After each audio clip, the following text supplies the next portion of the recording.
Hi everyone, I'm Diana Rosa. I am co-organizer of the EQUUS Film Festival. We are at our 6th annual EQUUS Film Festival in New York. It's pretty exciting. We're at the White Hotel and we're doing a number of panels. And today I am with MJ Evans and we're going to talk about going from book to screenplay. I mean, what that's all about. So MJ, I really want you to start by talking first about, I mean, you have more than one book that hasn't gone to screenplay, right. But so let's end with the book that's going to screenplay. But talk about all your books first, and then let's focus in on that one book. Okay, well let me say, first of all, I'm an equestrian and have converted my love of horses to my love of writing. And I started out writing nonfiction equestrian trail guide books for Colorado. Those have been a big hit. But the that fiction books that were in my head finally got to come out when my children got old enough that I could devote the time it takes to write a novel.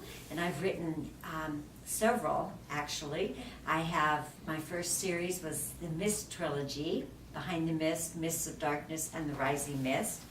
Then I wrote one that doesn't have horses in it, North Mystic, so we won't talk about that one. And then I wrote a contemporary coming-of-age novel, not a fantasy, called In the Heart of a Mustang. And now I have just completed a 4-book series called The Centaur Chronicles. And that's been really fun to write, and it's been very successful. And I just did my first picture book. Percy, the racehorse who didn't like to run. That's my one and only picture book. But I wanted the experience of working with an illustrator and doing that whole process, so that was fun. But the book that I'm going to share with you today in our discussion is In the Heart of a Mustang. And I took this book, which is a contemporary coming-of-age novel, and it's won numerous national and international awards, and it's been very popular with from preteens to adults. And not just people who love horses, too. It's a story that's kind of a heartwarming story, so everybody likes it. But the process of taking it from a novel, 375-page novel, to a screenplay. And all of my books, I think, would be fun movies, but the whole process of getting into a screenplay is another whole story. And I discovered that I write too many words, and I paint pictures with words. And so screenplay writing is different than the way I write. So I hired a professional screenwriter and collaborated with her in adapting this book to a screenplay. Now I have some suggestions for people. Now, some people out there who've written a wonderful novel would be fine writing their own screenplay. But I didn't have the experience in going from painting with a teeny tiny little brush, every little detail, to painting with a broad brush like you need to for a screenplay. I've always been good at dialogue. That wasn't my issue. My issue was, how do I cut this book down to make a 120-minute film? And as the author, you're so invested in every word you've written that you can't cut anything because everything's wonderful. And it's not going to work that way in a screenplay. So I needed some objective eyes that could look at it and say, this scene we've got to keep, this scene can go. That kind of feedback. The other part about working with a screenwriter, professional screenwriter, is that they know the ins and outs of the industry. I don't. I didn't know, like, did any of you know about the Bechdel test? Well, it's part of Hollywood trying to be politically correct, because there are more directing jobs and producing jobs and acting jobs for men in movies than there are for women. So they have started applying what they call the Bechdel test to any scripts and screenplays. I've got the requirements here. It's very simple, but they're going to evaluate any screenplay based on the fact that the story must have at least 2 women in it who talk to each other about something besides a man. So I didn't know about that. Well, my book wouldn't have passed. I do have two women, the mother who gets murdered, and then the mother hen at the boys' ranch. This whole book is set at a ranch, a therapeutic ranch for boys. Oh my God. So I only had one woman, and that was Betsy Fowler, who's the camp cook and mother hen, and she never meets Hunter's mother. So we had to create a new character with a new scene that is not in the book, where these two women talk to each other about something other than a man. So things like that about the industry, I just did not know. Now, if you as an author are thinking about converting your book to a screenplay and you are interested in hiring a screenwriter, the first step would be to find that screenwriter. There's lots of ways to do that. In Colorado, we have the Colorado Authors League, which is the oldest professional writers organization in the state, and there are screenwriters and journalists and authors, novelists. And through that organization, I was able to find the name of an award-winning screenwriter. I contacted her and I interviewed her. Now, you would want a screenwriter who, in my case, loves horses and has kind of a feel for the Arizona Western kind of culture. And the lingo. And what it would be like to be in that environment. While she's never been sent to a therapy ranch in Arizona for boys, she knows the West, she knows the horses, she knows the kinds of things that we care about. But she also has had experience writing for numerous venues, from television to screen. Yeah. And now, speaking of television, in terms of the industry, that is a huge resource for those of us who are converting books to movies, in that Netflix and Hallmark, to name two, are in constant need of content and are really expanding their businesses for the potential of getting a movie onto those sites. So that's a real potential outlet for a movie. Now, Also for a series. and for a series. Yeah, because then they have a life, and there's a lot of them out there that are. That can go from a movie to a series. Right, to a too. series, exactly. So, we can always have Betsy Fowler and her little niece become as part of a series. But anyway, so you need to have a screenwriter that knows, kind of has their finger on the pulse of the industry, which I did not have. I didn't know any of that. I understand novel writing. I understand the publishing of book industry, but I didn't know anything about movies. Because the difference there is you're talking about audio, you're talking about being in your car and listening. And so the visual needs to come from the writer. When you get into TV, they want to have less words because you can visualize it there. They create the visual there.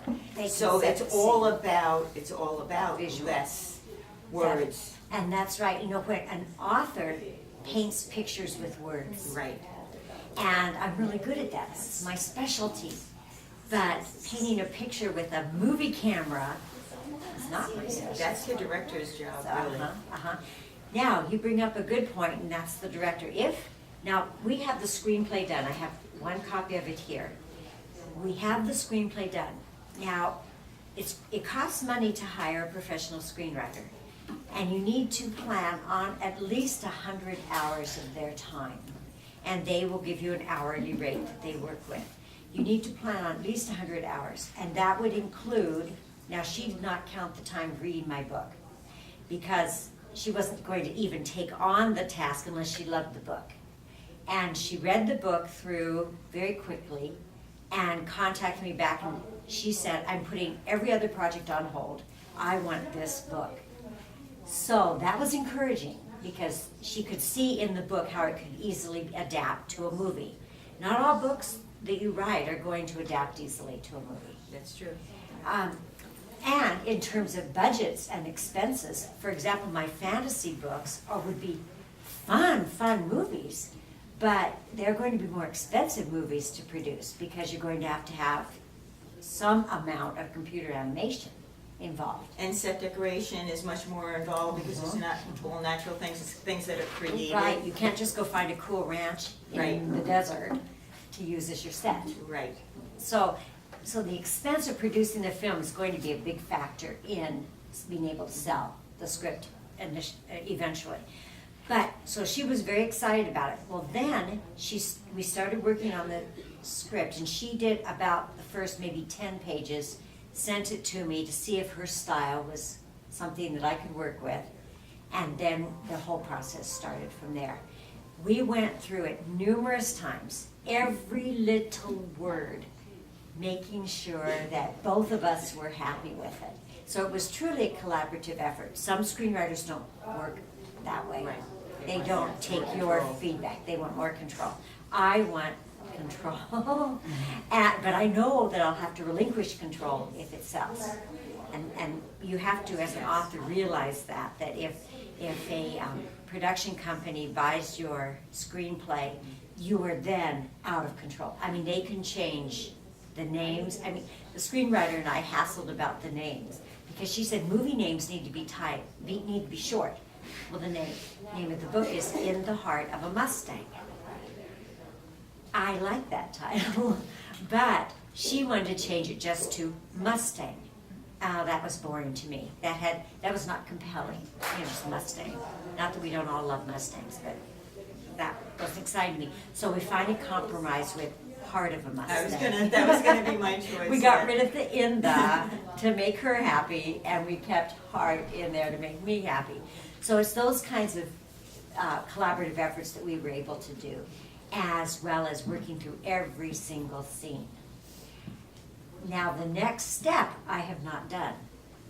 I've gone from book to screenplay, and that took us several months. Oh golly, we started it last spring.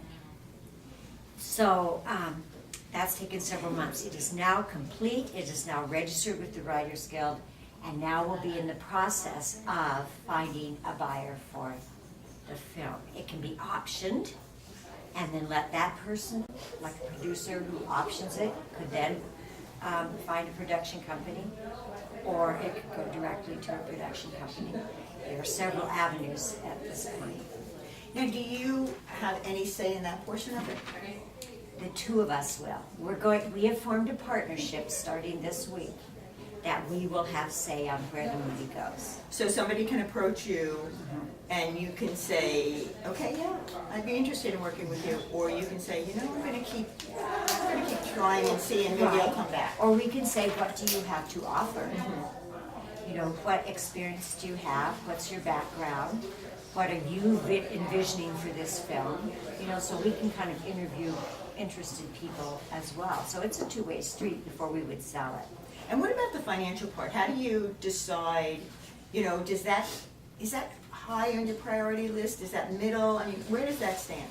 The financial part for my husband is high. For me, it's low. The horse lover in you, the right? horse lover. And the person who wants to see a quality film, that's my priority. I want a quality family film. I would like to put in with any contract we sign that it not be I do not want this converted to an R movie. I have my standards that I want to keep in the film, that are in the book. I want them in the film too. MJ, I have actually seen you at a couple of things. Julianne Neal has her EQUUS Film Festival tour stop in Camden, South Carolina. And I remember when we were there, you had a booth, and all of these little girls came up and talked to you, and you had the patience of a saint. Okay, that comes of raising 5 children and being a junior high school teacher. Oh, yes. Okay, that's important. So I have worked with this age group, middle grade and young adult, all my life. And so is that the age group that you feel your book and your movie is going to appeal to?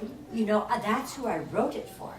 That's who I wrote the book for, but I've been surprised at how many adults have really enjoyed this book. I've had a lot of book clubs, adult women book clubs that have picked up, even non-horse people have picked up the book and used it in their book clubs.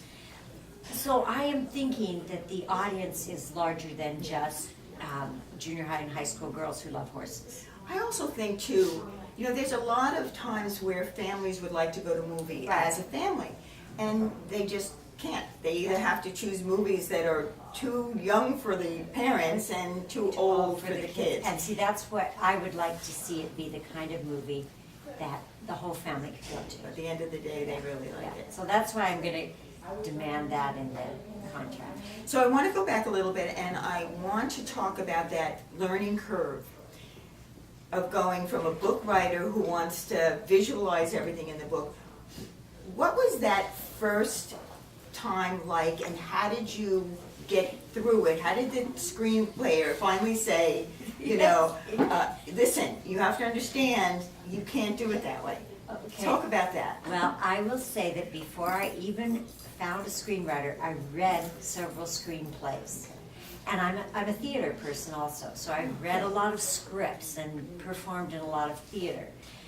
So I kind of had the feel for that already. Not having written it myself, but I had the feel for it. And so I just practiced reading screenplays, other people's screenplays. And that gave me some really good background. So that when the first draft of this screenplay came to me, it was very easy for me to read it. And, you know, there's very little blocking. They set the scene and then they go into the dialogue. So there's very little blocking included, like you would have maybe in a play if you were acting in a play. But it was interesting because she says the director wants control of this. Yes. We cannot dictate to the director every little detail that we might want. Yes. They Yeah. get to have the license to do that. There are a lot of people, before a movie gets done, that will have their fingers in on this. And they all want to leave their own little mark in a way. And I'm not saying it's ego, I'm saying it's artistic. And they want to be part of the artistic process. And now, I have a son who works for Sony Pictures Animation. He's a computer animator. He did Hotel Transylvania 3, and he did Smallfoot, you know. He does hair and cloth, that's all. Hair and cloth, that's it. And you know, in Smallfoot, there was a lot of hair, so he was very busy. But he is, if you ever watch the credits at the end of one of those animated movies, it goes on forever. Now, we, of course, stay and watch and then take pictures when his name comes up. But all of those people had their fingers in it somewhere. So it won't just be the author and screenwriter that get to control this. Can actually be out of our control. You know, I think too that there's another angle in that there are certain aspects of a movie, depending on what kind of movie, whether it's an action or, you know, any of that choice of where it's going to go, that if a director's been around for a while, they kind of know what's going to work. And at the end of the day, you want to allow them the ability to make your film a success. Right. And that's part of, so even though letting go is difficult, knowing that the world is going to see it and like it and talk about it is also more important than maybe that one little scene that you That had I to really eliminate. wanted, yeah. That's right. And the message in the film is, well, twofold. Number one, that horses are healers. And, you know, that we all, as equestrians, know that, and we want that message out to the world. That's a message. But another message is the whole power of forgiveness and repentance and redemption and those kinds of things that would appeal to the non-horse people as well. So there are several things that you want the audience to come away with when they've seen the film. And knowing your passion, I think that that's, you know, your books are really perfect for that. You know, it's a little bit of, you know, animation in there. It's a little bit of reality. It's, you know, it's a little bit of fantasy. So I think that that's going to be good. And our next person that I talked to is going to be a director. So it's going to be a nice balance to sort of see that perspective based on yours.